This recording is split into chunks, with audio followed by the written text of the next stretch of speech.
ఇది దాని కొనసాగింపుగా కింద క్లాస్ కొనసాగింపుగా ఇది మనం చర్చించుకోవాలన్నమాట ఈరోజు.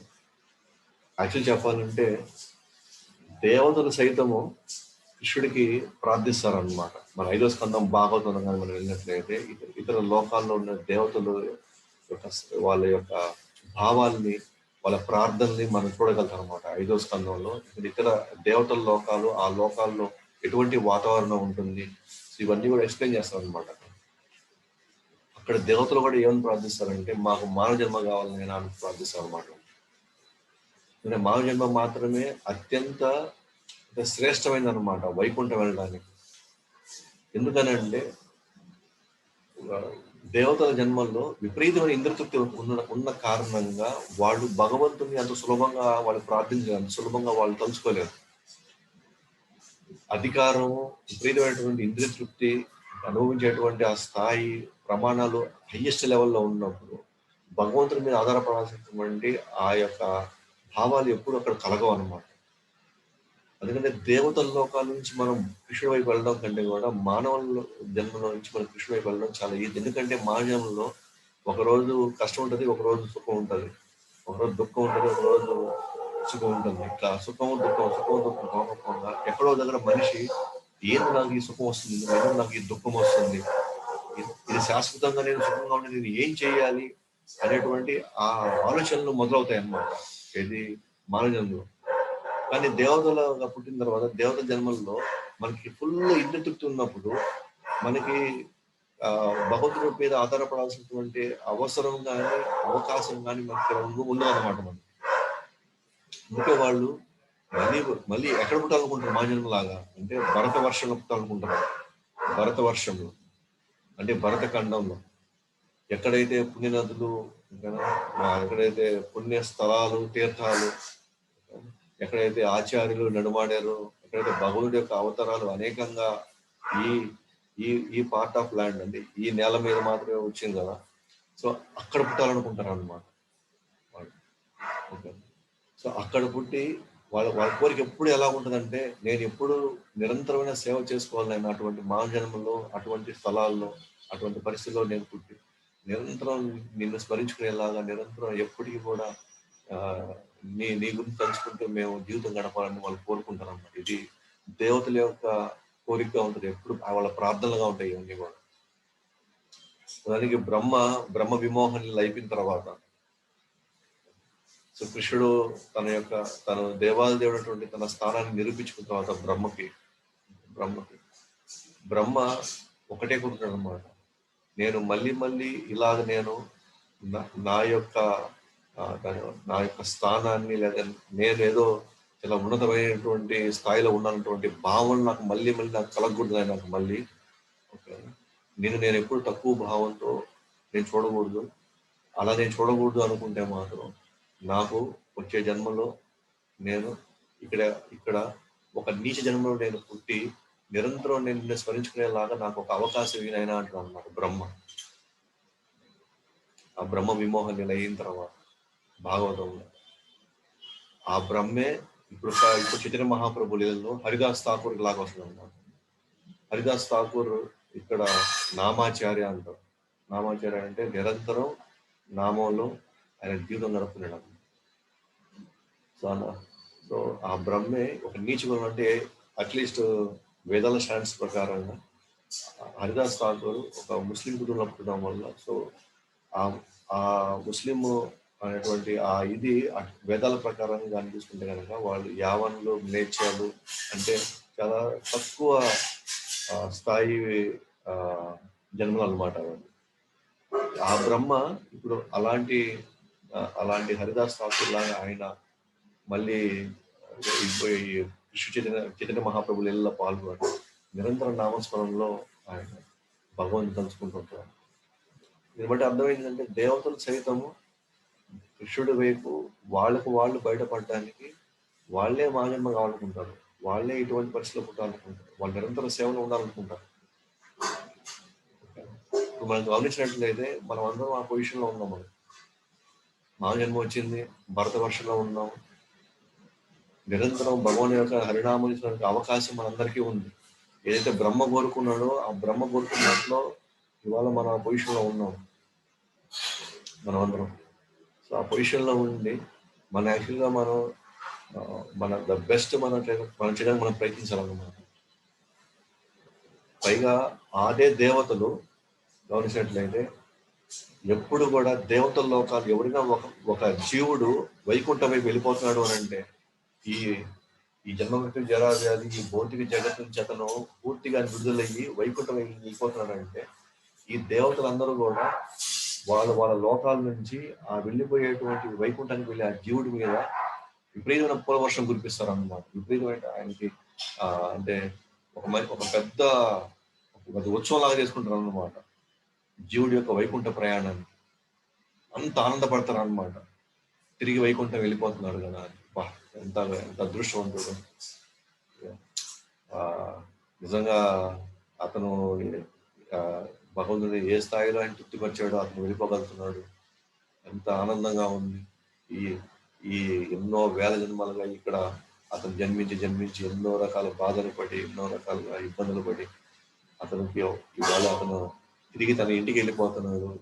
నిరంతరం ఇంకా ఆ నారాయణుడి సేవలో కృష్ణుడి సేవలో ఇంకెంత తరించబోతున్నాడు అని ఆ జీవుడు వెళ్ళిపోతుంటే వీళ్ళు అక్కడ ఉత్సవాలు చేస్తారంట అక్కడ. అంటే దాన్ని బట్టి మనకు అర్థమవుతుంది దేవతల యొక్క మనస్తత్వం ఏంటని. దేవతలు ఏ విధంగా వాళ్ళు కూడా కోరుకుంటారు జీవుడు వెళ్ళిపోవాలి వైకుంఠానికి. కాబట్టి దేవతల యొక్క స్థానాన్ని దేవతల్ని వాళ్ళు ఈ మొత్తం ఈ విశ్వ పరిపాలనలో వాళ్ళ యొక్క బాధ్యత ఏంటి అది అర్థం చేసుకోండి. సో ఏదైతే వాళ్ళే కోరుకుంటున్నారో మానవ జన్మ మనకు అది ఉంది. సో మనం ఇప్పుడు డైరెక్ట్ గా మనం కృష్ణుని వేడుకుంటూ కృష్ణుని స్మరించుకుంటూ కృష్ణుడు సేవ చేసుకుంటూ మనం బయటకు వెళ్ళిపోవచ్చు. ఈ దేవత సైతం కోరుకుంటున్నారు. ఇక్కడ ఉన్న వాళ్ళు మానవ జన్మకి అందరికీ అవకాశం ఉంది. కానీ అదృష్టం కొంతమందికి మాత్రమే ఇప్పుడు తెలిసింది, మళ్ళీ తెలిసిందన్నమాట. కాబట్టి మనం దీన్ని మనం పూర్తిగా సద్వినియోగించడానికి మనం ప్రయత్నించాలన్నమాట. సో ఇప్పుడు మనం టాపిక్ వస్తున్నాము. మరి ఒకడే దేవుడు ఉన్నప్పుడు ఎందుకు ఇన్ని మతాలు, ఇన్ని మత గ్రంథాలు? సో తద్వారా మనం ఇన్ని మతాలు రావడం, ఇన్ని మత గ్రంథాలు రావడం, నిరంతరం యుద్ధ వాతావరణంలో ఎప్పుడు ఏదో ఒక అలజడి కొట్టుకోవడము, ఒకరినొకరిని పొడుచుకోవడము, చంపుకోవడము, తీవ్రవాదులు ఇవ్వడము, మా మతం గొప్పదంటే మా మతం గొప్పది అనుకొని మా దాంట్లో మేము ఇట్లా చేస్తామంటే మీ దాంట్లో మేము ఎట్లా చేస్తారా, మీది తక్కువ మాది ఎక్కువ అని ఇలాంటి ఎప్పుడు తీవ్రమైన ఘర్షణ వాతావరణంలో మనకు ఒకసారి ఏమనిపిస్తుంది అంటే అసలు ఈ మతంలో ఎలకుండా ఉంటేనే మేలు, ఈ మత గ్రంథాలు మనం చదవకపోతేనే మేలు. అంటే ఉంటే ఏముంది, ఒకరినొకరు ద్వేషించుకుంటున్నారు, ఒకరినొకరు కొట్టుకుంటున్నాం. అసలు ఇది అనేది కానీ లేకపోతే, అసలు ఈ మతం అనేది కానీ లేకపోతే, ఈ మత గ్రంథాలు కానీ లేకపోతే మనం ఎంతో హాయిగా ఉంటాం కదా. అసలు దేవుడు గురించి మనం ఆలోచించిన అవసరం మనకి. ఆయన సృష్టించి వీటి వల్ల మనం ఇబ్బంది పడి తద్వారా మనం ఎంతో కోల్పోయి అప్పుడే మనకి డౌట్ వస్తుంది, అసలు దేవుడు ఉన్నాడా, అసలు ఎందుకు సృష్టించాడు ఆయన అసలు. ఎందుకంటే మనం ఇవాళ వాతావరణం మనం అర్థం చేసుకుంటున్నాం. ఇప్పుడు అదే వస్తున్నాయి డిబేట్లు, వాదోపవాదాలు, ఒకరినొకరిని మతం పేరుతో చంపుకోవడం, తక్కువగా చూడడం, ఎవరి ఆధిపత్యం వాళ్ళు చలాయించాలనుకోవడం, ఇదంతా చూసుకొని ఒక సర్వసాధారణటువంటి ఇప్పుడు వచ్చేటువంటి స్టూడెంట్స్ క్రమక్రమంగా వాళ్ళు దీన్ని ఎలా అర్థం చేసుకోవాలో తెలియక, మతం అంటేనే ఇది ఒక పిచ్చి అన్నమాట, దీంట్లో ఎక్కడ ఎటువంటి మనకు లాభం లేనప్పుడు కేవలం పుట్టుకోవడానికి ఈ మతాలు ఉన్నాయేమో, అసలు నేను ఈ మతం లేకుండా నేనేదో నా జీవితం నేను గడుపుతాను, అసలు దేవుడు ఉండి ఇన్ని మతాలు సృష్టించి ఇన్ని గొడవలు పెట్టినప్పుడు అసలు ఆ దేవుడు నేను పూజించకపోతే అనేటువంటి మెంటాలిటీలోకి లేదా ఆ స్థాయిలోకి వెళ్ళిపోతున్నారు అందరూ కూడా. కానీ మనం సిస్టమేటిక్గా అర్థం చేసుకోగలిగితే ఆ ఒక్క దేవుడే ఉన్నప్పుడు ఎందుకు ఈ మత గ్రంథాలు మనం చూసుకున్నప్పుడు మనం ఒక సిస్టమేటిక్గా అర్థం చేసుకోగలిగితే సో మనకి దీంట్లో ఉన్నటువంటి ఆ కాంట్రడిక్షన్స్ ఏవైతే మన వివాదాస్పద విషయాలు ఏవైతే ఉన్నాయో దాన్ని చక్కగా మనం అర్థం చేసుకోగలిగితే మనం క్రమక్రమంగా అన్నింటినీ గౌరవించి ఎవరు ఫాలో అయ్యేదాన్ని మనం సహకరిస్తూ మనం ముందుకు వెళ్ళిపోతూ ఉండొచ్చు. అసలు మతము అని అంటేనే భగవంతుని చేరుకునే మార్గం. మత గ్రంథాలు ఏమిస్తాయి? అది ఆ మార్గంలో మనం ఏమేం చేయాలి, ఏ పద్ధతులు మనం పాటించాలని చూపుతూ సూచికలు అవ్వాలి. మతం లేదనుకోండి, మతం లేకపోతే మన మనుషులే కాము. ఇంకా జంతువులకు మతాలు ఉండవు కాబట్టి వాటికి భగవంతుడి వైపు వెళ్ళే మార్గం తెలియదు కదా. కానీ మనిషికి మతం ఉండాలి. మతం అంటే ఇవాళ ఉన్న మీనింగ్ ఆ మతం తీసుకోవాలి. మతం అంటే దేవుణ్ణి చేరే మార్గం అనమాట. మతం అంటే అసలు మతమే లేకపోతే, మతం అంటే ఏంటి? నేను భగవంతుడికి చేరుకోవడానికి నాకున్న ఆప్షన్స్ ఏంటి అని నాకు చూపించేటువంటి దారి మతం అంటే. కానీ దాన్ని రకరకాలుగా ఇవాళ ఎక్స్ప్లెయిన్ చేసి దాన్ని రకరకాలుగా దాన్ని చిత్రీకరించి ఆ మతం ఇట్లాగా, ఈ మతం అట్లాగా, ఈ మతం ఇంత, ఆ మతం అలా అలాగే అలా వాళ్ళు ఇది చేస్తారని అంతా కూడా మనం గందరగోళం చేసి పెట్టుకున్నాం. అది కూడా మనం మతం వద్దనుకున్నాం అనుకోండి, మనం ఎప్పటికీ భగవంతుని చేసుకోలేం. ఏ మతం నేను ఫాలో కానుకున్నాను అనుకోండి, అదే మనకి ఇక్కడ విడుదల లేదు. ఇక్కడ పాయింట్ ఏంటంటే ఏ మతం ఫాలో అయినా పర్ఫెక్ట్ గా ఫాలో అవ్వండి అని కూడా. ఇంకో మతాన్ని తప్పుగా చూడాల్సిన అవసరం లేదు. ఏ మతానికి ఆ మతాన్ని పర్ఫెక్ట్ గా ఫాలో అవడానికి మనం ప్రయత్నించాలి.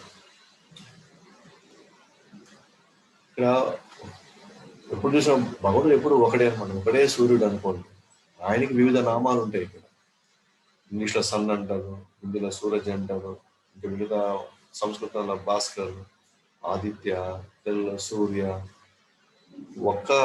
ఆ ఒక్క సూర్యుడికే రకరకాల ప్రాంతాల్లో రకరకాలటువంటి లాంగ్వేజెస్ అంటే భాషల్లో రకరకాల పేర్లు పెడతారు. కానీ అందరూ పిలిచేది ఆ ఒక్క సూర్యుడిని పిలిచేది.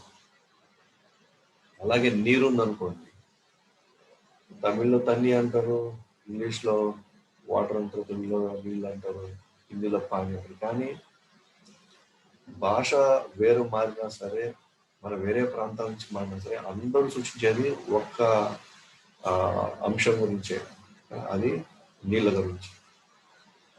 నేను తన్ని అన్నంత మాత్రాన, తమిళ్లో తన్ని అంత మాత్రాన దాని క్యారెక్టరిస్టిక్స్ మారిపోవు, లేదా దాని గుణాలు మారిపోవు, నీళ్ళ గుణాలు మారిపోవు. లేదా ఇంకొకరు వచ్చేసి పానీ అంటే కూడా అది హిందీ నీళ్ళు అయిపోవాలి, లేదా తమిళ్ నీళ్ళు అయిపోవు.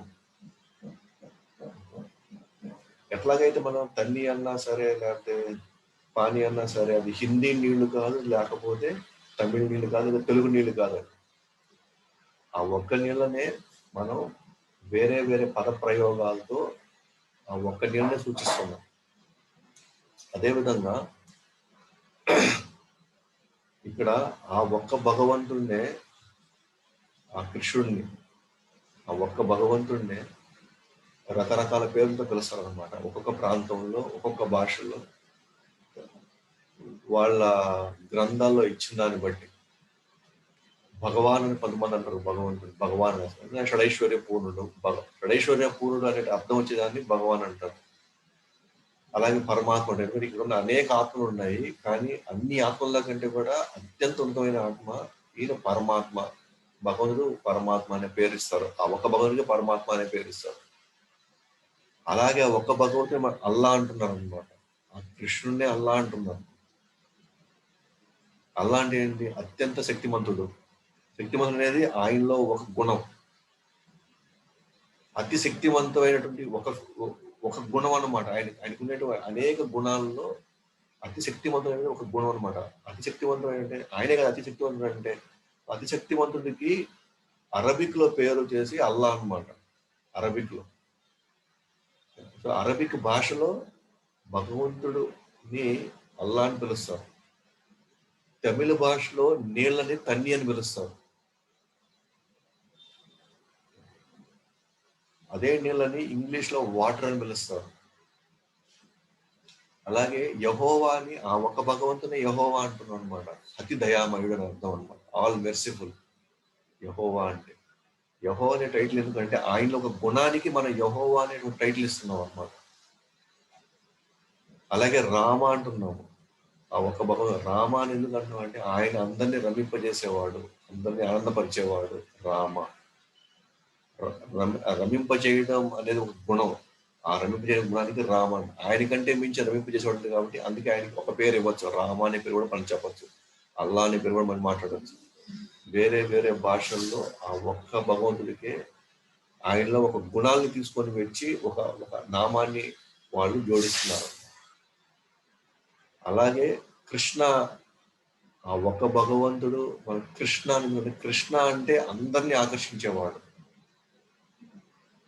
ఆ కృష్ణులు ఇవన్నీ ఉన్నాయన్నమాట. షడైశ్వర్యుడు, అన్ని ఆత్మల్లో పరమ ఆయనే, అశక్తి మంతుడు, అవన్నీ ఆయనలో ఉన్నాయి కాబట్టి ఆయన పేరు కృష్ణ అనమాట. కానీ అందరినీ ఆకర్షించేవాడు. ఎలా ఆకర్షిస్తాడు? ఈ గుణాలన్నీ ఉంటేనే ఆకర్షిస్తాడు అనమాట. సో భగవంతుడి యొక్క గుణాలకి పేరు ఇచ్చి ఆ పేరుతో ఆయన్ని పిలుస్తున్నారు అనమాట, ఆ ఒక్క భగవంతుడిని. నేను అన్నాను అనుకోండి, నేను అల్లాని తిట్టాను అనుకోండి, అల్లా వచ్చి ఒక ముస్లిం దేవుడు కాదు ఆయన, లేదా యెహోవా అని క్రిస్టియన్ దేవుడు కాదు. ఎట్లాగైతే హిందీ నీళ్లు, తమిళ్ నీళ్లు, తెలుగు నీళ్లు ఎట్లాగైతే లేవో అట్లాగే ముస్లిం దేవుడు, క్రిస్టియన్ దేవుడు అనేవాడు లేడు ఇక్కడ. ఆ ఒక్క దేవుడినే ఆ గ్రంథాల్లో ఆ భాషలో ఆ పేరుతో పిలుస్తారండి.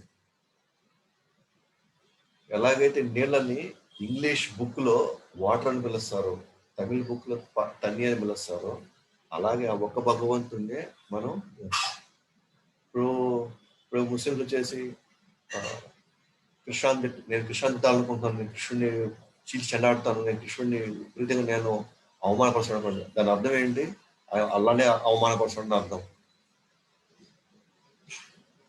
లేకపోతే ఎవరైనా సరే నేను వచ్చేసి జీసస్ ని బండబూతులు నేను చెప్తాను, జీసస్ దానికి ఇది అది అని చెప్పి యెహోవా నేను నేను నేను ఒప్పుకోను అసలు అని మనం ద్వేషించామనుకోండి, దాని అర్థం ఏంటి? పేరుకు మాత్రం ఇక్కడ యెహోవా అనమాట, బట్ యాక్చువల్గా అది కృష్ణుడి యొక్క ఒక అంశం అనమాట. దయామయుడి ఒక అంశం, ఒక గుణం అది కృష్ణుడిది. దానికి పేరు యెహోవా అనమాట. సో ఆ ఒక భగవంతుడు అనేక పేర్లతో, అనేక భాషల్లో, అనేక గ్రంథాల్లో మనకి ఇవ్వబడింది. బట్ మనందరం మాట్లాడేది ఆ ఒకటి గురించే. సో కాబట్టి భగవంతుడు ఒకటే, కానీ వివిధ నామాలతో మనం పిలుచుకుంటున్నాం రకరకాలటువంటి భాషల్లో. మళ్ళీ చెప్తున్నాను, ఇక్కడ ముస్లిం దేవుడు వేరు లేడు, క్రిస్టియన్ దేవుడు లేడు, లేదా బుద్ధ దేవుడు వేరే ఎవరు లేరు. ఇక్కడ వేరే వేరే మతాలు, వేరే వేరే దేవుడు లేరు. ఒక భగవంతుడే వేరే వేరే భాషల్లో, వేరే వేరే పేర్లతో ఆ ఒక్కనే సూచిస్తున్నారు. మరి ఒక్కడే భగవంతుడు ఉన్నప్పుడు ఒకే మార్గం ఉండాలి కదా. మరి ఎందుకు ఇన్ని గ్రంథాలు, ఇన్ని మతాలు అని మనం ఆ టాపిక్ వెళ్తున్నాం. యాక్చువల్గా అన్ని మతాల యొక్క సారాంశం ఒకటే అనమాట. మీరు అన్ని తెలియని బట్టి ప్రిన్సిపల్స్ లోకి వెళ్తే, అసలైన సిద్ధాంతంలోకి వెళ్తే అన్ని మత గ్రంథాలు ఇవే చెప్తారు అన్నమాట. భగవంతుని అత్యంత ప్రేమగా సేవించండి, భగవంతుని ధామానికి తిరిగి వెళ్ళిపోండి, మనమందరం భగవంతుని యొక్క బిడ్డలం, భగవంతుని శరణాగతి పొందండి, భగవన్ నామాన్ని జపించండి. ఇవి అన్ని గ్రంథాలు చెప్పేటువంటి మెయిన్ ప్రిన్సిపల్స్ అన్నమాట. వివరాలు మారిపోతాయి, డీటెయిల్స్ మారిపోవచ్చు. అక్కడున్న మనుషులను బట్టి, అక్కడున్న పరిస్థితులను బట్టి, అక్కడున్న కాలాన్ని బట్టి, అక్కడున్న జనాలు, కాలము, పరిస్థితులు, వీటిని బట్టి ఓకేనా. ఇవి చేయడానికి, భగవంతుని అత్యంతంగా ప్రేమించడానికి, భగవంతు ధామం తిరిగి వెళ్ళిపోవడానికి, భగవంతుని బిడ్డలుగా మనం అర్థం చేసుకోవడానికి రకరకాల ఎగ్జాంపుల్స్ ఇచ్చి, రకరకాల విధి విధానాలతో వాళ్ళకి అది ఎక్స్ప్లెయిన్ చేసి ఉంటారు, రకరకాల ఉదాహరణలు ఇచ్చుంటారు వాళ్ళకి. కానీ అన్ని గ్రంథాలు చెప్పేది ఒకటే అన్నమాట, మనం అందరం భగవంతుని బిడ్డలు, భగవంతుని అత్యంత ప్రేమగా చూసుకోవాలి, మనం భగవంతుని ధామానికి తిరిగి వెళ్ళిపోవాలి, ఇవే చెప్పేది.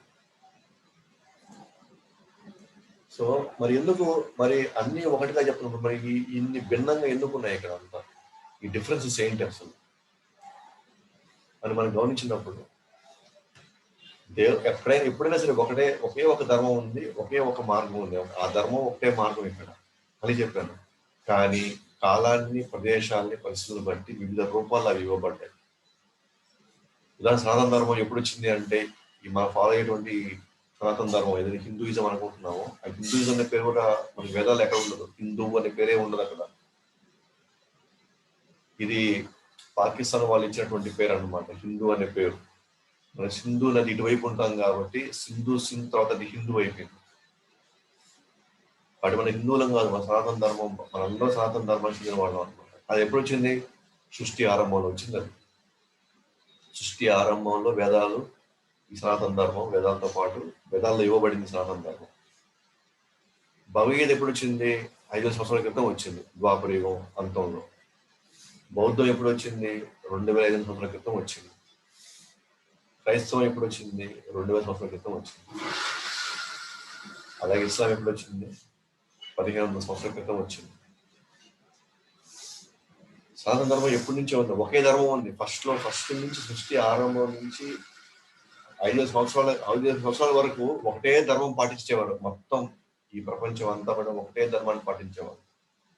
అయితే ఎప్పుడైతే పాండవులు అయిపోయిన తర్వాత పరీక్షిత్ మహారాజు జనమేజయుడు, ఆ తర్వాత క్రమంగా ఇంకా కలియుగం స్టార్ట్ అయిందో, కలియుగ ప్రభావం ఎక్కువైందో, క్రమంగా ఇక్కడ ఉన్నటువంటి అనేక ప్రాంతాలు ఈ సనాతన ధర్మం నుంచి డివైడ్ అయిపోయేసి ఇంకా అక్కడున్న పరిస్థితిని బట్టి వాళ్ళు కొత్త రూల్స్, కొత్త రెగ్యులేషన్స్, ఇంకా ఎట్లా పడితే అట్లా జీవించడం, విచ్చలవిడితనం, అట్లా క్రమంగా మారిపోతూ వస్తూ ఉంది. ఆ తర్వాత బౌద్ధం, విపరీతమైన జంతు హింస, చెప్పాను కదా. ఎప్పుడైతే వేదాల నుంచి డివైడ్ అవ్వడం అంటే సరైనటువంటి రాజు ఎప్పుడైతే వెళ్ళిపోతాడో ఆ తర్వాత దానికి మొత్తాన్ని కూడా సరైన విధానంలో పెట్టుకోవడానికి ఎవరు లేనప్పుడు ఎవరికి తోచినట్టుగా వేదాలని వాళ్ళు అన్వయించేసుకొని లేదా ఎవరి జీవన విధానాన్ని వాళ్ళు కొనసాగించుకుంటూ ఎట్లా పడితే అట్లాగా గందరగోళంగా అస్తవ్యస్తం అయినటువంటి ఈ సమాజం తయారైపోయినప్పుడు భగవంతుడు మళ్ళీ ఎవరో ఒకరి ద్వారా, ఆయన కావచ్చు లేదా ఆయన ఎవరో ఒకరి ద్వారా అక్కడ పరిస్థితులు తగినట్టుగా అక్కడున్న జనాలు, అక్కడున్న కాలాన్ని బట్టి వాళ్ళు కొన్ని మార్పులు, కొన్ని చేర్పులు చేస్తారనమాట. ఎందుకంటే వాళ్ళని కూడా క్రమంగా వాళ్ళని మళ్ళీ ఒక ఉన్నతమైన వ్యక్తులుగా తీర్చిదిద్దడానికి అక్కడ పరిస్థితులను బట్టి ఇవే సూచనని ఇంకో రూపంలో చెప్తారనమాట. సో 2,500 సంవత్సరాల క్రితం ఎప్పుడైతే ఈ వేదాలని కొంతమంది బ్రాహ్మణులు ఆ వేదాలు ఉన్నటువంటి యాగయజ్ఞాలను చూసి ఆ యాగయజ్ఞాలను మనం బలి ఇవ్వాలి అని చెప్పినప్పుడు ఆ బలి ఇచ్చే కార్యక్రమమే ప్రధానంగా పెట్టుకున్నప్పుడు విపరీతమైన జంతు బలు జరిగిపోయి అంటే అప్పుడు రక్తము ఏర్లై పారేదనమాట. అంత దారుణంగా వేదాల పేరు చెప్పుకొని, వేదాలు ఉన్న యజ్ఞాల పేరు చెప్పుకొని జనాల్ని మోసం చేస్తూ విపరీతమైన జంతు బలికి వెళ్ళినప్పుడు అదే భగవంతుడు బుద్ధుడుగా వచ్చి అహింసే పరమో ధర్మ, జంతువుల్ని కాపాడడం, జంతువుని రక్షించడమే అసలైన ధర్మము, ఈ వేదాలు లేవు, ఇవన్నీ ఏం లేవని ఆయన కొట్టేశాడు అనమాట. ఎందుకంటే అక్కడున్న కాలం, అక్కడున్న పరిస్థితులను బట్టి ఆయన, ఎందుకంటే వేదాల పేరుతో వేదాలనే ఉపయోగిస్తూ వేదాలనే వాళ్ళు తప్పుదోవ పట్టిస్తూ అనేక మంది జనాల యొక్క జీవితాలు ఆడుకుంటున్నప్పుడు ఆ ఒక్క భగవంతుడు ఏదైతే వేదాలు సృష్టించాడో ఆ ఒక్క భగవంతుడు ఇప్పుడు అసలు వేదాలు లేవు, ఏమి లేవు, దేవుడు లేదు, ఏమి లేదు, నువ్వు జంతువుల్ని కాపాడడం, అహింసను ఎవరైతే ప్రోత్సహిస్తారో అదే అసలైన ధర్మం అని చెప్పేసి అక్కడున్న కాలమాన పరిస్థితికి ఆయన అహింసించేసి వెళ్ళిపోయాడు అనమాట బుద్ధుడు. ఆ తర్వాత కొంతకాలానికి జెరూసలం ఆ ఏరియాలో ఎక్కడైతే ఆడ కూడా విపరీతమైనటువంటి ఆడ రకరకాల పరిస్థితుల్లో ఆడ కూడా అధర్మం పెంచి వెళ్ళినప్పుడు ఆ ప్రాంతంలో అక్కడున్న సమయంలో అప్పుడు జీసస్ గారు వచ్చి అక్కడ కొన్ని సూచనలు చేయాల్సిన పరిస్థితి వచ్చినాయి అనమాట. అలాగే ఇస్లాం 1500 వచ్చినప్పుడు అది మళ్ళీ సౌదీ అరేబియా ఆ ప్రాంతంలో అక్కడ ఉన్నటువంటి కాలమాన పరిస్థితిలో అక్కడ మళ్ళీ విచ్చలవిడితనం, మళ్ళీ దేనికి కట్టుబడి లేకుండా ఎలా పడితే అలాగా అక్కడ జీవితాలు ఉన్నప్పుడు అక్కడికి మొహమ్మద్ ప్రవక్త అక్కడికి వచ్చి అక్కడ వాళ్ళని ఒక స్థాయిలోకి తీసుకెళ్ళడానికి అక్కడ కొన్ని సూచన అక్కడ చేసి ఆయన కొన్ని సందేశాలు ఇచ్చి వాళ్ళని కొంత ధర్మ మార్గం వైపు నడిపించడానికి ఆయన కొన్ని విషయాలు అక్కడ చెప్పాడు అనమాట. అయితే ఈ చెప్పిన ఇవన్నీ కూడా ఓకేనా సనాతన ధర్మంలోటివే అవన్నీ. కానీ వాళ్ళకి ఏ విధంగా చెప్తే బాగుంటుందో ఆ విధంగా చెప్పి వాళ్ళని మరీ వ్యతిరేకించకుండా వాళ్ళు ఎంతో కొంత ఫాలో అవడానికి వాళ్ళు కొన్ని సూచనలు కొన్ని సందేశాలు ఇచ్చారనమాట. సో ఆ ఒక్క ధర్మమే అక్కడున్న కాలమాన పరిస్థితిని బట్టి అక్కడ జనాలను బట్టి వాళ్ళు ఎంతో కొంత స్వీకరించాలి కదా. ఈ సందేశాలు స్వీకరించడానికి వ్యతిరేక భావం రాకుండా ద సేమ్ టైం క్రమక్రమంగా వాళ్ళు ఆధ్యాత్మికంగా పురోగతి వైపు తీసుకోవడానికి అప్పుడున్న పరిస్థితుల్లో వాళ్ళు అదే సందేశాన్ని వేరే వేరే మార్గాల్లో ఇచ్చారన్నమాట. ఉదాహరణకి బాగా జీవితం గురించి తెలుసుకున్నవాడు, బాగా అర్థం చేసుకున్న వాడికి విషయాల్ని మంచి పరిపక్వతతో అర్థం చేసుకున్న వ్యక్తి ఒకడు ఉన్నాడు అనుకోండి. రెండో వ్యక్తి ఉన్నాడు అనుకోండి, అతను మూర్ఖుడుగా ఉన్నాడు అనుకోండి. మూర్ఖుడుగా ఏదంటే అతనికి వ్యతిరేకంగా మనం మాట్లాడితే అతనికి కోపం వచ్చేస్తుంది. మనల్ని ఇష్టం వచ్చినట్టుగా తిట్టచ్చు, మనల్ని కొట్టచ్చు, అట్లాంటి ఒక మెంటాలిటీ ఉంది అనుకోండి. ఒకవైపు ఏమో కొంత విషయ పరిజ్ఞానం, కొంత అవగాహన చేసుకునేటువంటి మనస్తత్వం ఒకటికి ఉంది, ఒకడేమో పూర్తిగా మూర్ఖంగా ఉన్నాడు. ఇప్పుడు ఎంతో కొంత విషయ పరిజ్ఞానం ఉన్న వాళ్ళకి ఇప్పుడు నేను వాళ్ళకి ఇద్దరు సిగరెట్ తాగుతున్నారు అనుకోండి, ఇద్దరు వ్యసనాలకి కొద్దిగా అలవాటు అవుతున్నారు అనుకోండి. ఇప్పుడు ఎవరికైతే ఎంతో కొంత ఆలోచించేటువంటి స్వభావం ఉందో ఆ వ్యక్తికి నేను నువ్వు ఈ సిగరెట్లు మానేస్తే, ఈ వ్యసనం కానీ నువ్వు దూరం చేసుకుంటే నువ్వు బాగుపడతావు అని నేను చెప్పాను అనుకోండి. అతను ఎంతో కొంత అర్థం చేసుకున్న వ్యక్తి కాబట్టి డెఫినెట్గా ఆ సందేశాన్ని డైరెక్ట్గా తీసుకొని అతను మానేసేయవచ్చు అక్కడికక్కడే ఆన్ ది స్పాట్. ఇది యాక్చువల్గా చెప్పాలంటే రైట్ అంటే పర్ఫెక్ట్ స్టేట్మెంట్ అనమాట. ఇది నువ్వు మానేసేయాలి, నువ్వు మానేస్తే మంచిది నీకు అని నేను నిర్మోహమాటంగా నేను విషయాన్ని అతనికి ఎగ్జాక్ట్లీ చెప్పేశాను అనమాట. అతను అర్థం చేసుకునే పరిస్థితిలో ఉన్నాడు కాబట్టి అతను ఎంతో కొంత నేను చెప్పేది అతను స్వీకరిస్తాడని నాకు తెలుసు కాబట్టి నేను ఈ విషయాన్ని అతను చెప్పాను, డైరెక్ట్గా చెప్పేసాను. కానీ నేను ఇదే విషయాన్ని ఎగ్జాక్ట్గా ఇప్పుడు ఇక్కడున్న మూర్ఖుడికి నేను చెప్పాను అనుకోండి, అర్థం చేసుకునే స్థాయిలో నేను అనుకుంటున్నాను. అతను ఏమనొచ్చు,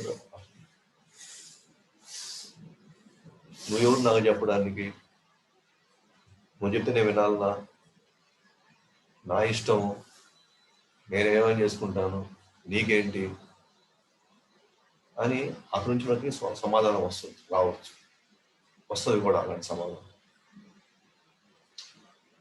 అప్పుడు నేను ఏం చేస్తాను, ఇదే స్టేట్మెంట్ని అతనికి ఇంకో విధంగా చెప్తాను. ఎందుకంటే అతను ఎంతో కొంత స్వీకరించాలి, ఎందుకంటే అతను బాగుపడాలి, అది నాకు కావాలి. అలాగే అతను కూడా నేను చెప్పేది అతను వ్యతిరేకించకూడదు, నేను చెప్పేదానికి వ్యతిరేక భావన రాకూడదు. కానీ క్రమక్రమంగా అతను నేను పరివర్తన తీసుకురావడానికి అతను క్రమక్రమంగా అతను ఎదగాలి అతను. సో అప్పుడు నేనేం చెప్పాలి, అతనికి స్టేట్మెంట్ ఏం చెప్పాలంటే, నువ్వు రోజుకి ఒక సిగరెట్ ప్యాకెట్తో తాగేస్తున్నావు, దీనివల్ల నీ జీవితం ఏమైపోతుంది, నీ భవిష్యత్తు ఏమైపోతుంది, ఒక ప్యాకెట్ తాగాల్సిన అవసరం ఏమైనా ఉందా, నాకు తెలుసు నువ్వు మానేయలేకపోతున్నావు, నాకు తెలుసు నీకు అది చాలా ఇబ్బంది వేస్తుంది, కనీసం నువ్వు ఒక రోజు కనీసం ఒక ప్యాకెట్లో కనీసం ఒక 2 మానేయరాదా, 2 మానేయకూడదా, నువ్వు తాగు. ఆ ప్యాకెట్లో 10 సిగరెట్లు ఉంటాయి అనుకోండి, 10 సిగరెట్లు 2 మానేసేయి, నువ్వు తాగు. ఇప్పుడు వాళ్ళిద్దరి మధ్య డిస్కషన్ వచ్చింది అనుకోండి, అవగాహన ఉన్నవాడు ఆ మూర్ఖుడి మధ్య డిస్కషన్. ఇప్పుడు ఈ మూర్ఖుడు నన్ను స్వీకరిస్తాడు కదా, అది నా మీద వ్యతిరేక భావం రాదు. నేను ఎప్పుడైతే నువ్వు అసలు కంప్లీట్ గా మానేయాలంటానో అప్పుడు వ్యతిరేక భావం వస్తుంది నా మీద. అప్పుడు అతను నన్ను నన్ను నా నుంచి దూరంగా వెళ్ళిపోయి అతను ఇంకా మోసపరిచలోకి వెళ్ళి మోసంగా వెళ్తాడు, లేదా నా మీద వ్యతిరేకంగా నన్ను వ్యతిరేకించిన నేను దెబ్బ కూడా ఉంటాను. దానికంటే కూడా తనకి కావాల్సిందే, తనకి ఒక ఫ్రీడమ్ ఇస్తున్నాను. ఓకే నువ్వు తాగు, కానీ రెండు తగ్గించుకున్నాను. అతను యాక్చువల్లీ అవకాశం ఉంది నా పట్ల కొద్దిగా నేను చెప్పే మాటలకి అతను స్వీకరించిన వాడు అవుతాడు, నా మీద వ్యతిరేకం ఉండదు. ఇప్పుడు వీళ్ళిద్దరి మధ్య డిస్కషన్ వచ్చింది అనుకోండి, వీళ్ళిద్దరి మధ్య ఇప్పుడు అవగాహన వాడు ఏం చెప్తాడు, అసలు పూర్తిగా మానేయాలి, మనం బాగుండాలంటే, మనం జాగ్రత్తగా ఉండాలంటే, మన భవిష్యత్తు బాగుండాలి, మనం ఖచ్చితంగా మానేది ఇది అన్నాడు అనుకోండి అవగాహన ఉన్నవాడు. ఇది ఈ మూర్ఖుడు ఏమని చెప్పొచ్చు అంటే, మనం మొత్తం ఏం మానేయలేదు, మన 8 దాగొచ్చు, మనం నీకెవరు చెప్పారు మొత్తం మానేయమని? 8 దాగొచ్చు మా దాంట్లో చెప్పారు, నాకు చెప్పారు, అట్లాగే చెప్పారు నాకు. 8 తాగితే తప్పేం లేదు, రెండు మానేయమన్నారు అంతే. 8 తాగితే మంచిదే, 8 వల్ల నాకేం ఇబ్బంది ఏం లేదు. సో ఎప్పుడైతే అవగాహన ఉన్నవాడు అవగాహన లేనివాడు మూడు ఇద్దరి మధ్య డిస్కషన్ అప్పుడు గొడవలు వస్తాయి. కానీ నేను మెయిన్ ప్రిన్సిపల్ని ఎవరికి అవగాహన చేసుకోగలిగాడో అతను నేను పర్ఫెక్ట్గా చెప్పగలిగాను. బట్ ఇంకో వ్యక్తికి ఆ స్థాయిలో లేడు కాబట్టి, దాన్ని పూర్తిగా స్వీకరించే పరిస్థితులు లేడు కాబట్టి, తను ఎంతో కొంత బయటికి తీసుకురావడానికి మనం ఏం చేస్తున్నాము, తనకి ఎంతో కొంత వెసులుబాటు ఇస్తూ, అట్ ద సేమ్ టైం మన పట్ల తనకి గౌరవం లభిస్తే ముందు మనం నమ్మడానికి, మన మీద నమ్మకం పెంచుకోవడానికి, తద్వారా ఇతను చెప్తే మంచిదేలే నా మనసులో చెప్తున్నాడు అనేటువంటి భావనలు. సో రేపు ముందు నేను అతనికి ఇంకొంచెం బెటర్గా ఇంకొంచెం అతనికి నచ్చే విధంగా నేను చెప్పినప్పుడు క్రమక్రమంగా అతను కూడా అన్ని మానేసుకుంటూ అటుకు వస్తాడు. సో మనందరం కృషి చైతన్యంలో వచ్చినప్పుడు మనందరం కూడా ఇలాగే వచ్చుంటాం. మనందరం కూడా ఏం లేదు, 2 మాలు చేయండి చాలు, ఊరికే మనం ఏం మానేయవలేదు, మనం ఏం చేయవలేదు అంటారు. ఒక 2 మాలు చేయండి రోజు చాలు. అది ఉదయం మధ్యాహ్నం సాయంత్రం అట్లేం లెక్కేం లేదు, ఎప్పుడైనా చేసుకోవచ్చు, హాయిగా చేసుకోవాలి, ప్రశాంతంగా చేయండి. ఫస్ట్లో మేము ఇవి మానేయాలంటే కదా, ఏం మానేయలేదు, నార్మల్గా ఇబ్బంది లేదు. తర్వాత మనం దీంట్లో విషయం అర్థం చేసుకున్నాం, దీంట్లో మనమే ఎంత ఉన్నతంగా వెళ్తున్నాం మనకే అర్థమైంది. మనమే క్రమక్రమంగా మనం వచ్చి ఇవాళ ఆల్మోస్ట్ మీరు అందరూ కూడా 16 మాలు 4 నియమాలు పాటిస్తారు. అదే ఫస్ట్లోనే మీరు 16 మాలు చేయాల్సింది, మీరు అన్ని మాలు ఖచ్చితంగా చేయాల్సిందే, 4 నియమాలు ఖచ్చితంగా పాటిస్తున్నప్పుడు ఏమైంది, మనందరం పొరపాటున వైపు రాకుండా ఇంకా ఎవరిని రానికుండా చేసేవాళ్ళం. పైగా చెప్పే వ్యక్తి మీద ద్వేషం పెంచుకుంటాము. సో బట్ ఉద్దేశం ఒకటే, భగవన్ నామాన్ని జపించాలా, నియమాలు పాటించాలి, అది కరెక్టే. కానీ మనం క్రమక్రమంగా మనం చెప్పడం వల్ల ఎంతో కొంత స్వీకరించాము, వ్యతిరేక భావం లేకుండా క్రమక్రమంగా ఇవాళ మనం అందరూ ప్రోగ్రెస్ చెందుతున్నాం. సో ఫస్ట్ కానీ అవన్నీ కానీ స్ట్రిక్ట్గా చెప్పేసి ఉంటే ఇలా ఉండాల్సిందే అంటే అప్పుడే మనం ఎవ్వరూ ఒకటి రాము. పైగా ద్వేషం కూడా పెంచుకుంటాం, ఆ ఇన్స్టిట్యూట్ మీద కావచ్చు, ఆ వ్యక్తి మీద కావచ్చు. సేమ్ ఇదే జరుగుతుంది ఇప్పుడు కూడా అంతే.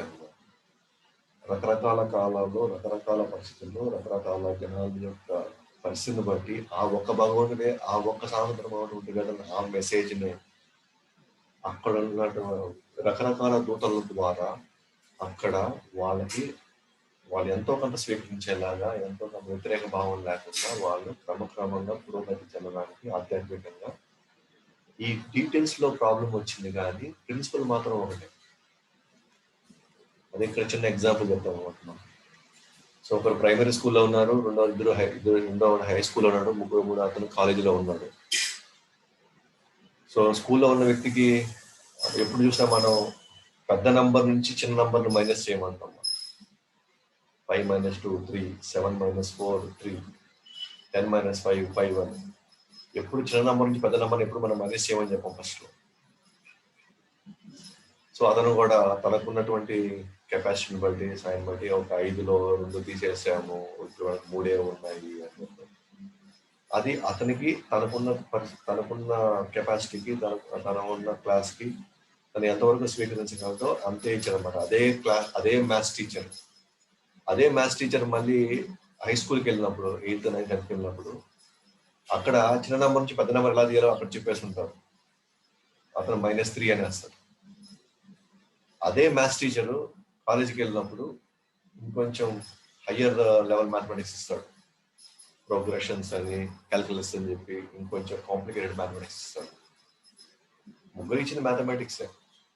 ఆ ఒక టీచరే చెప్పింది కూడా మ్యాథమెటిక్స్ అంతా ఒకటే. సో ధర్మం ఎప్పుడు ఒకటే అన్నమాట. కానీ అక్కడ ఉన్న వాళ్ళ పరిస్థితిని బట్టి వాళ్ళు ఎంత స్వీకరిస్తారో, ఎంత వాళ్ళు చేసుకోగలుగుతారో దాన్ని బట్టి ఇస్తారు. ఇప్పుడు ప్రాబ్లం గొడవలంతా ఎందుకు వస్తున్నాయంటే గొడవలన్నీ కూడా ఈ చంపుకోవడాలు, ఈ పుట్టుకోవడాలు, ఈ విపరీతమైన గందరగోళం వాతావరణం చేసి అసలు మనం దేవుడి దగ్గర పోకపోవడమే మంచిది అన్న లెవెల్లోకి వెళ్ళిపోతున్నాం. అసలు మతమే వద్దు మనకి, అసలు ఈ కులాలే వద్దు, అసలు మాకు ఏమి వద్దు, మమ్మల్ని ఇట్లా బతకనివ్వండి చాలు అన్నట్టుగా వెళ్ళిపోతున్నాం మనం. కానీ యాక్చువల్గా చెప్పాలంటే మతం లేకపోతే మనం మానవులుగా మన భగవంతుని చేరుకోలేము. మతం అనేది మార్గం అనమాట, భగవంతుని బండ. ఇప్పుడు గొడవ ఎక్కడ వచ్చింది అంటే, ఇప్పుడు హై స్కూల్ వాడికి ఈ ప్రైమరీ స్కూల్ వాడికి మధ్యలో డిస్కషన్ వచ్చింది. ఇప్పుడు హై స్కూల్ వాడు ప్రైమరీ స్కూల్లో ఉండి 5 - 3 ఏంటి అంటే అతను చెప్పేస్తాడు, టక్కన 2 అని చెప్పేస్తాడు. సరే 5 - 2 అంటే పెద్ద నెంబర్ నుంచి చిన్న నెంబర్ మైనస్ చేస్తే 3 అతను చెప్పేస్తాడు వెంటనే. కానీ వెంటనే చిన్న నెంబర్ నుంచి పెద్ద నెంబర్ ఇచ్చామనుకున్నాను, 2 - 5 వెంటనే. సో తక్కువ క్లాస్ నోట్ చెప్పలేడు. పైగా అతను ఏమంటాడు, అసలు ఇది మ్యాథమెటిక్సే కాదంటాడు, మాకు అసలు చెప్పలేదు అంటాడు. అసలు ఇది పూర్తిగా అసలు నువ్వేదో మాట్లాడుతున్నావు, అసలు నీకు మ్యాథమెటిక్స్ వచ్చా అంటాడు ఇతను. ఎందుకంటే ఇతనికి చెప్పింది అంతవరకే, తన స్థాయికి, తన పరిస్థితికి, తనకున్నటువంటి జ్ఞానానికి తను చెప్పింది అంతే. కానీ ఇతనేమంటాడంటే ఇంతకంటే ఇంకా లేదు మ్యాథమెటిక్స్, నువ్వు ఏదో చెప్తున్నావు మ్యాథమెటిక్స్ అని. మా మ్యాథమెటిక్స్ టీచరు ఇంతకంటే నీ చెప్పలా, ఇదే మా ఫైనల్ అని ఇతను అతనితో గొడవ, లేదా ఇతనితో గొడవ. అతనేమంటాడు, నీవెవరో పిచ్చోడా, నువ్వేంది మ్యాథమెటిక్స్ అక్కడ వరకు కాదని ఇంకా చాలా ఉందా అతను అంటాడు. నీకు అసలు తెలియదట్టలు లేవు కాబట్టి నువ్వు ఇంకా ఎదగాల్సింది చాలా ఉంది, కాబట్టి నీకు అసలు సరిగ్గా నీకు జ్ఞానం లేదని తెలియదట్టలు లేవు. అతన్ని దూషించడం వల్ల ఘర్షణ వాతావరణంలో పెరిగి ఒకరోజు కొట్టుకోవడం, ఒకరోజు చంపుకోవడం అన్నమాట. కాబట్టి భగవద్గీతలో ఇలాగుంది, పురాణంలో ఇలాగుంది, బైబుల్లో ఇలా ఉంది, మాకు ఇదే చెప్పారు, మాకు ఇంతే చెప్పారు, మేము ఇదే ఫాలో కావాలి, ఇంతకంటే ఇంకా లేదు, ఇంతకంటే మించిన వాళ్ళు ఇంకా రాదు, ఇదే లాస్ట్ ఇంకా అని వీళ్ళు చెప్పడం. ఇంత గురించి లేదు, మాది గొప్పది, మాకంటే మించిన ఇంకా లేదు. కానీ ఆ ఒక్క మ్యాథమెటిక్స్ టీచరే, ఆ ఒక్క భగవంతుడే రకరకాల పరిస్థితుల్లో, రకరకాల కాలాల్లో, రకరకాల వ్యక్తులకి ఆయన కొంతమంది దూతల్ని, తన కుమారుల్ని, ఆచార్యుల్ని పంపించి అదే మెసేజ్ని వాళ్ళు ఎంతవరకు చదవకుండా పంపించారు. అది మనం అర్థం చేసుకోవాలన్నమాట. సో మనము ఆ వెనకాల భావం అర్థం చేసుకోకుండా, ఎందుకు ఇలాగా మనం చెప్పాల్సి వచ్చింది అని అర్థం చేసుకోకుండా, మన మధ్యలోనే మనం పుట్టుకుంటా, మన మధ్యలోనే మనకే గందరగోళాలు ఏర్పరచుకొని మళ్ళీ ఫైనల్గా ఈ మతాలే వద్దనుకుంటే యాక్చువల్గా మనం ఆనందంగా, శాశ్వతంగా, ఎంతో కర్మల నుంచి బయటపడాల్సిన అవకాశం ఉన్న మనము అసలు మతాన్ని పూర్తిగా ఎగరగొట్టేసుకోవడం వల్ల, అసలు మత గ్రంథాలు చదవకపోవడం వల్ల మనం శాశ్వతంగా మళ్ళీ ఇదే లోకాల్లో మళ్ళీ తిరిగి ఇంకా మనకు మార్గం లేదు కదా. మత గ్రంథాలు చదివితేనే మనకు మార్గం ఉంది బయటపడడానికి. ఎవరైతే ఆ దూతలు, ఆచార్యులు ఎవరైతున్నారో వాళ్ళు చెప్పింది మనం పాటిస్తే మనం బయటపడగలుగుతాం. కానీ మనకి ఈ లెవెల్లోనే మనం గొడవలు పెట్టేసుకుంటే, ఈ లెవెల్లో మనం అర్థం చేసుకోకుండా మనకు మనమే కొట్టేసుకుంటే ఫైనల్గా మనం వచ్చేసి నాకు ఏ మతం వద్దు, నాకు ఏ దారి నాకు లేదు, నేను ఇట్లా బతుకుతానంటే అల్టిమేట్గా ఇక్కడ మళ్ళీ మళ్ళీ మళ్ళీ మనం కర్మ నుంచి బయటపడే మార్గం అని తెలియక ఇక్కడే శాశ్వతంగా తిరుగుతానే ఉంటాం అన్నమాట. అందుకనే నాకు గమనించినప్పుడు ఈ 3 బుక్స్ చదివినప్పుడు బైబిల్లో స్వయంగా జీసస్ ఏమన్నాడు చూడండి, ఓ నమ్మకం తక్కువ ఉన్న జనులారా, నేను చెప్పాలనుకునే విశేషాలు చాలా ఉన్నాయి, కానీ మీరు అర్థం చేసుకునే పరిస్థితులు లేరు, అన్ని అర్థం చేసుకునే పరిస్థితులు మీరు లేరు. అంటే జీసస్ కి ఫుల్ నాలెడ్జ్ ఉంది, కానీ అక్కడున్న వాళ్ళకి ఆయన ఎవరు చెప్పాడు, ఆయన సూచనలన్నీ కూడా అక్కడ గొర్రెలు మేపే వాళ్ళకి చెప్తున్నాడు అనమాట తన సూచనలు. నేను చెప్పాల్సిన నా దగ్గర చాలా ఉంది, నా దగ్గర నేను చాలా చెప్పాలనుకుంటున్నాను, నా దగ్గర విషయం ఉంది, కానీ మీరు అర్థం చేసుకునే పరిస్థితులు లేరు, కాబట్టి నేను మీకు కొంత విషయాన్ని మీకు ఇస్తున్నాను అని బైబిల్లో కొంత విషయం ఇచ్చాడు. ఇప్పుడు ఖురాన్ లాంటి సందేశాలు ఎటువంటి పరిస్థితుల్లో వచ్చాయంటే పూర్తిగా ఎడారి ప్రాంతంలో, సౌదీ అరేబియా ఎడారి ప్రాంతంలో అక్కడ ఉన్నటువంటి వ్యక్తులు, జనులంతా కూడా విచ్చలవిడిగా అసలు మనుషులే పుట్టుక మాత్రం మనిషి జాతే కానీ భావాలన్నీ అన్ని కూడా జంతు భావాలు అనమాట. అంత భయంకరంగా పరిస్థితులు ఉన్నాయి అనమాట. అప్పుడు ఆ సమయంలో సరిగ్గా తిండి లేదు, సరిగ్గా నీళ్ళు లేవు, ఎవరైనా ఎప్పుడైనా ఎలాగైనా చంపుకొని తినేటువంటి అలాంటి ఘోరమైన పరిస్థితులు ఉన్నాయి అనమాట. అక్కడ ఆ పరిస్థితుల్ని చక్కబెట్టడానికి అక్కడికి మొహమ్మద్ ప్రవక్త ఇక్కడికి వచ్చాడు అనమాట. ఆ ఒక్క భగవంతుడే, ఆ కృష్ణుడే పంపించాడు, ఆ అల్లానే పంపించాడు. ఇక్కడ కృష్ణుడు అల్లా ఒకటే, పేరు వేరు అనమాట, వేరే భాషలు. సో ఇక్కడ కాబట్టి మన ఖురాన్ లాంటి పుస్తకాల్లో ఏముంటుంది చూడండి, ఇక్కడ నీవు ఎన్నటికీ నీ తల్లితో కానీ చెల్లితో కానీ లైంగికంగా కావడానికి వీల్లేదు అంటారు. అంటే ఖురాన్లో నీ తల్లితో కానీ చెల్లితో కానీ నువ్వు ఎప్పుడు లైంగికంగా నువ్వు కావడానికి లేదు అనే ఆ స్టేట్మెంట్ ఆ ఖురాన్లో ఉంది అని అంటే అప్పుడు మనం అర్థం చేసుకోవచ్చు అక్కడ పరిస్థితులు ఎలా ఉన్నాయి. అంటే ఇవాళ ఇప్పుడున్న నాగరికతలో మనం కనీసం ఈ స్టేట్మెంట్ కూడా మనం చెప్పాల్సిన అవసరం లేదు. మనం ఎందుకు చెప్పాల్సిన అవసరం లేదు, ఎందుకంటే ఇక్కడ అలాంటివి లేవు కాబట్టి చెప్పాల్సిన అవసరం రాలేదు. కానీ ఖురాన్లో ఈ స్టేట్మెంట్ ఉంది, బైబిల్లో ఈ స్టేట్మెంట్ లేదు, భగవద్గీతలో ఈ స్టేట్మెంట్ లేదు, కానీ ఖురాన్లో ఈ స్టేట్మెంట్ ఉంది. ఎందుకనంటే అక్కడ పరిస్థితులు ఎట్లా ఉన్నాయంటే ఒక వావి వరుసలు లేకుండా ఎట్లా పడితే అట్లా కలుస్తూ ఉండేవాళ్ళు అన్నమాట. అందుకే నేను చెప్పాను, ఎడారి ప్రాంతంలో విపరీతమైనటువంటి పేరుకు మనిషి జాతే కానీ మొత్తం జంతువుల్లోనే ఈ వావి వరుసలు ఉండవు.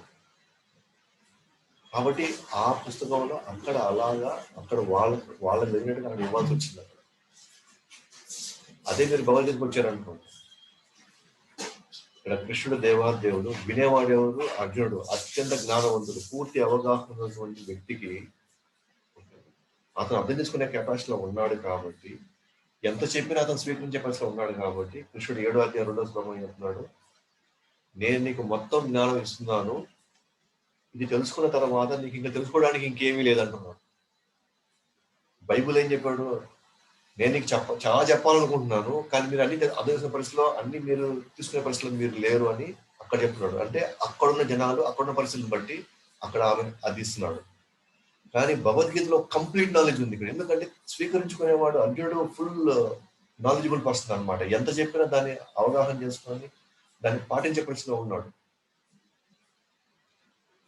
అందువల్ల ఖురాన్లో బైబిల్, భగవద్గీత ఏంటంటే చాలా పరిస్థితిలో ఉన్న జనాలను బట్టి ఆ ఒక్క స్టేట్మెంట్నే రకరకాలుగా అక్కడ వాళ్ళకి ఇచ్చారన్నమాట.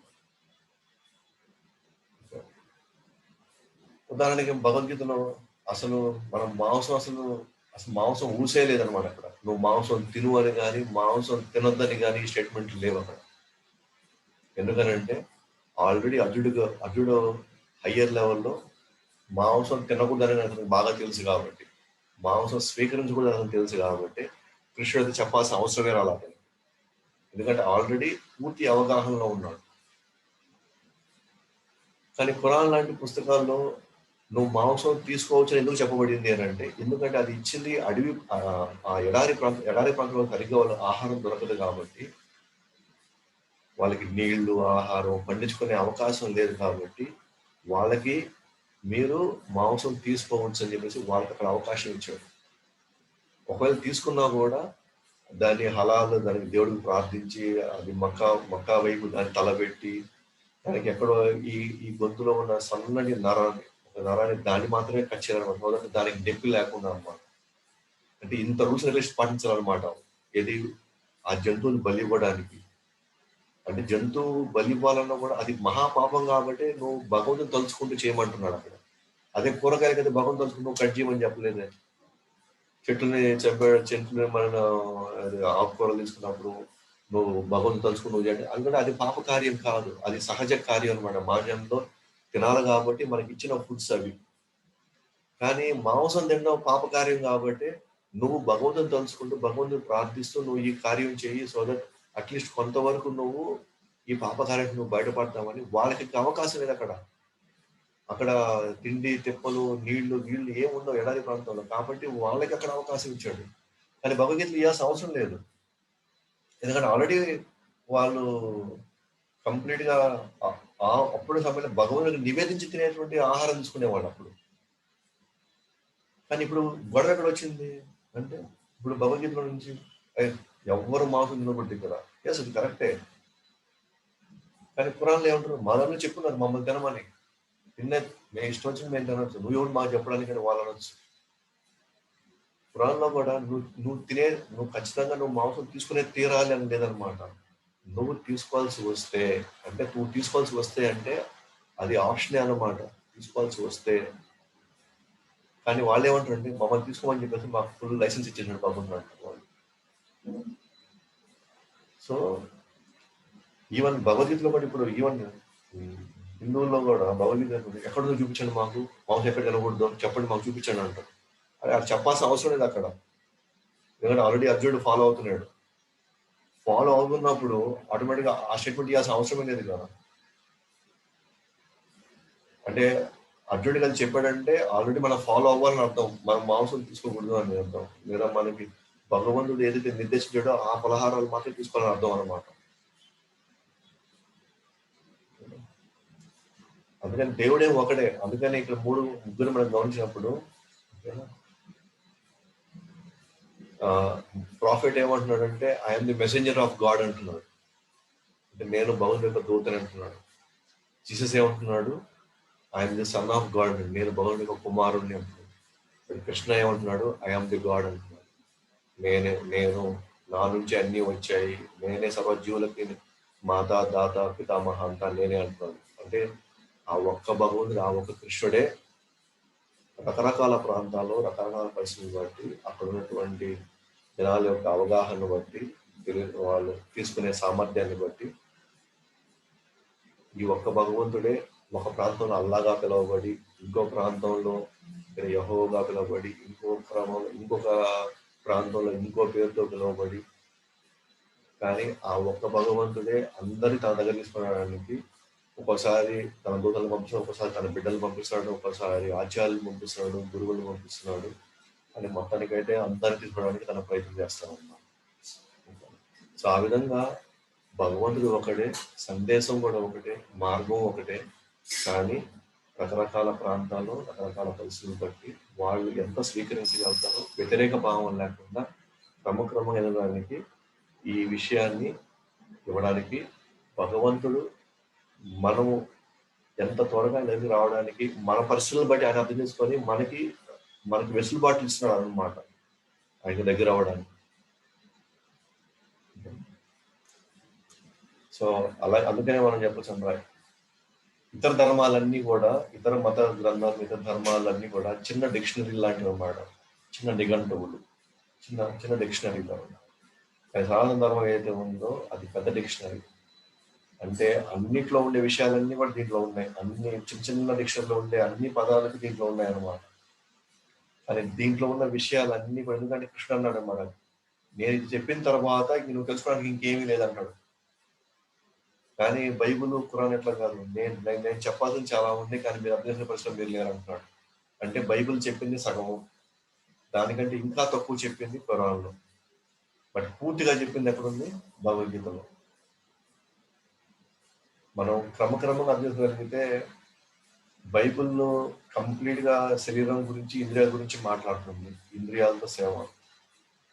బైబిల్లో యాక్చువల్గా సోల్, ఆత్మ గురించి ఇంట్రడ్యూస్ చేయబడుతుంది, కానీ ఆత్మ గురించి పూర్తి జ్ఞానం అసలు ఇచ్చి ఇవ్వలేదన్నమాట బైబిల్లో. కానీ భగవద్గీతలో కానీ వెళ్తే ఆత్మ గురించి పూర్తిగా ఇచ్చున్నాడు అనమాట. అంటే ఫుల్ నాలెడ్జ్ ఇచ్చాడు ఆత్మ గురించి. కాబట్టి మనం అర్థం చేసుకోవచ్చు. సో పూర్తిగా భౌతిక లెవెల్లో మనం చేయగలిగింది ఏంటి, అది ఖురాన్లో ఉంది. ఎంతో కొంత అవగాహన ఆత్మ గురించి బైబిల్లో, శుద్ధాత్మ, పవిత్ర ఆత్మ అని ఆ పేర్లు అక్కడ వస్తున్నాయి. బట్ భగవద్గీతలో ఆత్మ యొక్క లక్షణాల గురించి, అది ఎలా ఉంటుంది, అది ఎక్కడి నుంచి తీసుకోవాలి, దాని స్వభావం ఏంటి, మొత్తం చెప్పేస్తాడు కృష్ణుడు. పూర్తి జ్ఞానం అన్నమాట. కాబట్టి అదే ఈ భగవంతుడు ఎందుకు ఇంత భిన్నంగా ఇచ్చాడు అనే దానికి కూడా, భిన్నంగా ఎందుకు ఇచ్చాడు ఇట్లనే కూడా, ఎందుకంటే అది చెప్పారు మనుషుల యొక్క మెంటాలిటీని బట్టి కూడా. అయితే భగవంతుడి సంబంధం వివిధ స్థాయిల్లో మనం పెట్టుకోవచ్చు అనమాట. భగవంతుడితో కొంతమంది భయంతో పూజిస్తారు భగవంతుడిని, మా ఆయన చేయకపోతే ఏమైనా చేస్తాడేమో అని. కొంతమంది కోరికతో పూజిస్తారు, అయినా నాకు ఏదో ఒకటి చేయలేను, నాకు అది కావాలి, ఇది కావాలి అని కోరిక పూజిస్తారు. మూడోది కృతజ్ఞతతో పూజిస్తారు, నాకు చేసి నువ్వు చాలా అయినా, నాకు ఉన్నది నేను ఆనందంగా ఉన్నాను నేను అని వాళ్ళు కృతజ్ఞత భావంతో వాళ్ళు రోజు చేస్తారు. వాళ్ళు కూడా ఏమి ఆశించకుండా రోజు చేస్తారు. బట్ లాస్ట్ లెవెల్ అనేది మాత్రం ప్రేమతో కూడుకుంది అనమాట. నువ్వు నాకు చేసినా చేయకపోయినా నేను మాత్రం చేస్తూనే ఉంటాను. ఫస్ట్ ఏమో భయము, ఆయన ఏమో చేస్తాడని భయము. ఇది లో లెవెల్ ఆఫ్ వర్షిప్ అనమాట. అదే తక్కువ స్థాయి సంబంధం భగవంతుడు, అంటే భయంతో కూడుకున్న సంబంధం. అది సరైన మంచి సంబంధం కాదు భగవంతుడు. నెక్స్ట్ కోరికలు, నాకు ఇది అవసరం, నాకు కావాలి కాబట్టి నేను చేస్తాను, నాకు ఇది చేస్తే నేను నీకు చేస్తాను. ఇది దానికంటే ఉన్నత స్థాయి.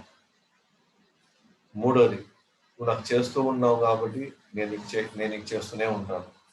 కృతజ్ఞత, ఈ మాత్రం చేశా, నువ్వు చేస్తున్నావు కాబట్టి నేను నీకు చేయాల్సిన బాధ్యత నాకు నేను చేయడం. లాస్ట్ది ప్రేమ, నువ్వు చేయకపోయినా నేను చేస్తూనే ఉంటాను, నాకు ఇవ్వకపోయినా నేను చేస్తుంటాను. ఈ 4 సంబంధాలు మనం భగవంతుడితో రకరకాల జనాలు పెట్టుకుంటారు.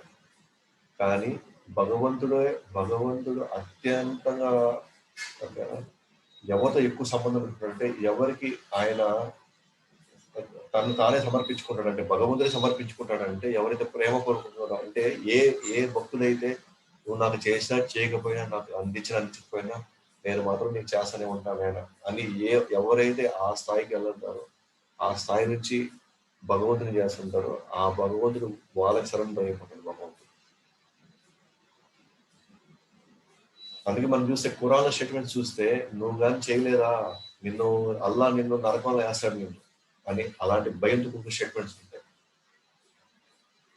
అలాగే బైబిల్లో ఎలా ఉంటుందంటే కోరికలతో కూడిన స్టేట్మెంట్స్ ఉంటాయి అన్నమాట. ఏంటది, pray to the God for daily bread, నాకు రోజు నా ఆహారం నువ్వు చూసుకుని నాకు ఎంతో కొంత వచ్చినట్టు చూడు స్వామి.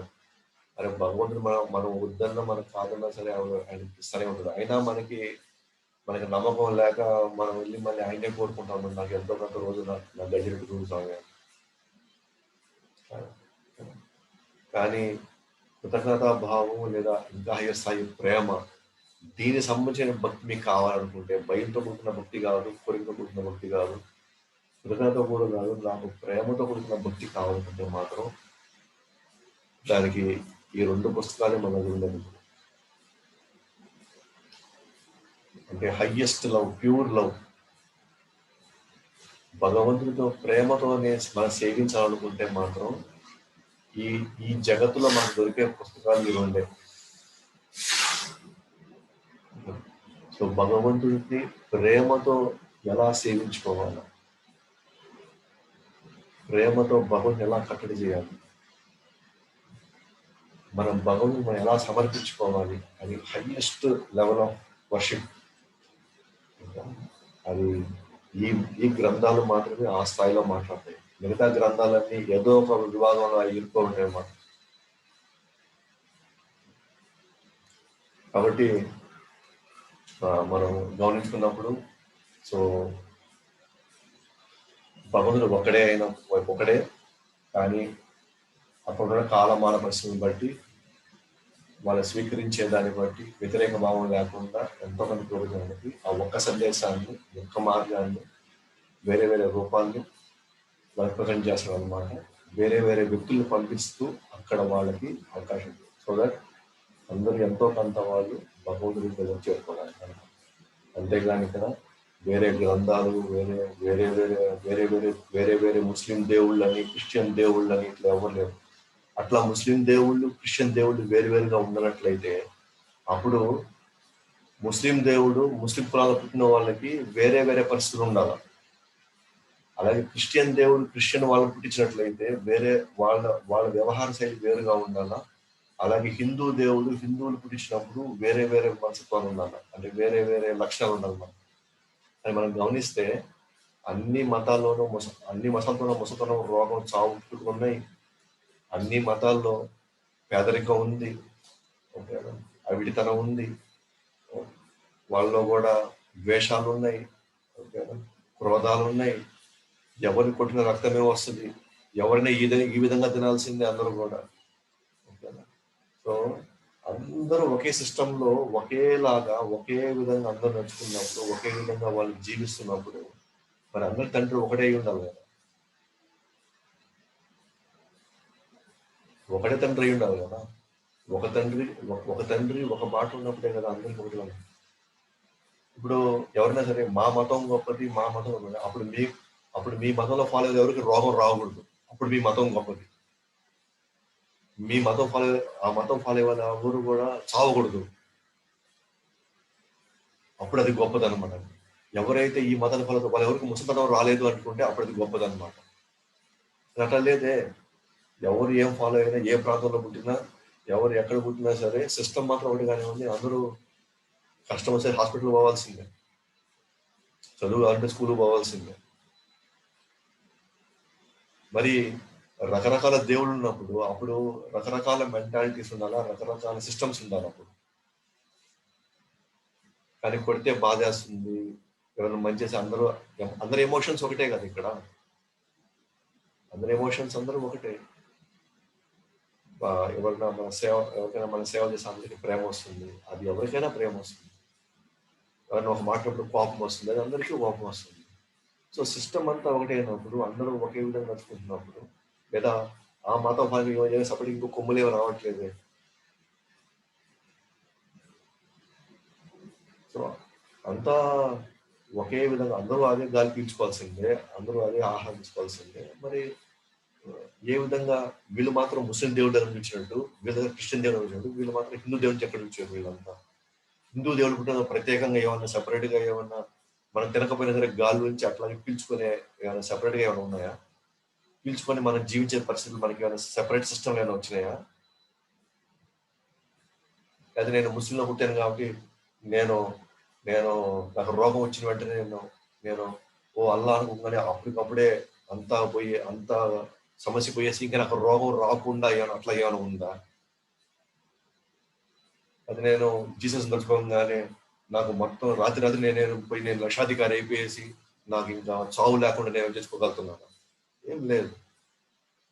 అంతా సిస్టమ్ అంతా ఒకటే ఉంది, ప్రజలంతా ఒకటిగానే ఉన్నారు, ఫాలో అయ్యే పద్ధతులు అదే విధానం చేసుకోవాల్సిందే. అలాంటప్పుడు ఒక దేవుడి నుంచి రాకుండా, ఒక ధర్మం నుంచి రాకుండా ఇంకా వేరే వేరే దేవుళ్ళు ఏంటి, వేరే వేరే మార్గాలు ఏంటి? ఇక్కడ ఏం లేదు. సో అది మనం అవగాహన చేసుకోవాలి. కానీ మనం ముందుకెళ్ళగలిగితే వీఆర్ ఆల్వేస్ రైట్ అండర్స్టాండింగ్ లో మనం పీస్ఫుల్గా అందరితో కూడా ప్రేమపూర్వకంగా ఉండాల్సింది. కానీ ఇది అందరూ ఆ లెవెల్ లేరు కాబట్టి ఇంకా పోను పరిస్థితి ఇంకా దారుణంగా, ఒక హిందూ సరిగ్గా భగవద్గీత చదవట్లేదు, ఒక ముస్లిం సరిగ్గా ఖురాన్ చదవట్లేదు, ఒక చదివిన సరిగ్గా అర్థం చేసుకోవట్లేదు. అలాగే క్రిస్టియన్ కూడా పరిస్థితి కూడా అంతే. మనం మన గ్రంథాన్ని సరిగ్గా అర్థం చేసుకోక, సరిగ్గా దాన్ని అవలంబించక, రైట్ పర్సన్ అది నేర్చుకోక, మన లోపాలు పెట్టుకొని మనం అంటున్న మతాలు వద్దు, మనం అంటున్న దేవుడు వద్దు, మనం అనుకున్న ఈ మతాలన్నీ కొట్టుకునే మతాలే, నాకేం వద్దంటే, సో ప్రాబ్లం ఎక్కడ వచ్చింది? ప్రాబ్లం మనలో ఉంది. సో ప్రాబ్లం మత గ్రంథాల్లో లేవు, లేదా ఆ మార్గాల్లో లేవు. ఎవరైతే పూర్తి అవగాహనతో ఎవరైతే ఇవి పాటిస్తారో అందరూ చాలా క్లియర్ గానే ఉన్నారు. అవగాహనతో పాటించే వాళ్ళకి ఏ ద్వేషం లేదు. ఎవరిని తప్పుడుగా చూడరు. ఎవరైతే పైపైన చదివి పైపైన విడివిడి జ్ఞానంతో అహంకార భావంతో నాది గొప్పది నేను ఫాలో అవుతాను కాబట్టి నాది గొప్పది అవుతుందా? అట్లేం లేదు. అలా అనుకోవడం వల్ల ఈ గందరగోళాలు వచ్చాయి. కానీ ప్రతిదానికి మనం దేవుడిని బ్లేమ్ చేస్తాం. అదే వచ్చి పెద్ద పొరపాటు. ప్రతిదానికి ఆ పుస్తకాలను బ్లేమ్ చేస్తాం. ఆ పుస్తకాలను తగలబెడతాం అన్నమాట. పుస్తకాలు తగలబెట్టామంటే నాశనం అయ్యేది మనమే. ఎందుకంటే ఉన్న ఒక హోప్ కూడా పోతుంది అనమాట. ఆయన చెప్పిన మార్గం ఎగిరిపోతుంది. పైగా ఇవి డిబేట్లు చేసేదంతా కూడా ఎవరు రాజకీయ నాయకులు అకాడమిషియన్స్ అనమాట. ఈ డిబేట్లు చేసేది దేవుడు ఉన్నాడా లేడా, ఈ మతం కరెక్టా ఆ మతం కరెక్టా, అసలు వీళ్ళకి అసలు ఏం అవగాహన ఉందని వాళ్ళకి. కావాలంటే మీకుంటే మీ ఫీల్డ్ లో మీరు వాదించండి. మీ ఫీల్డ్ పొలిటీషియన్ పొలిటికల్ సబ్జెక్ట్ లో మీరు వాదించుకోండి. అకాడమిక్ సబ్జెక్ట్స్ మేము అంటాం. కానీ మీకేం పని ఈ విషయాల్లో? మీకేం అర్హత ఉందని దాంట్లో కూర్చొని మీరు డిబేట్ చేయడానికి? దీంట్లో అవగాహన ఉన్న వాళ్ళు, దీంట్లో ఒక స్థాయికి వెళ్ళి ఒక స్థాయిలో సాధన చేస్తున్న వాళ్ళు, లోతైనటువంటి అర్థాలు తీసుకున్న వాళ్ళ మధ్యలో పెడితే అప్పుడు ఒక మంచి సకృత భావంతో అందరూ కూడా అందరినీ రెస్పెక్ట్ చేసుకుంటారు. సో మనలో తప్పులు పెట్టుకొని, మనం పాటించిన దాంట్లో తప్పులు పెట్టుకొని, మనం అర్థం చేసుకునే దాంట్లో తప్పులు పెట్టుకొని, దేవుని నుంచి పుస్తకాల నుంచి ఆ మార్గాన్ని మించడం వల్ల మనమే ఎక్కువ నష్టపోతాం. సో ఆ విధంగా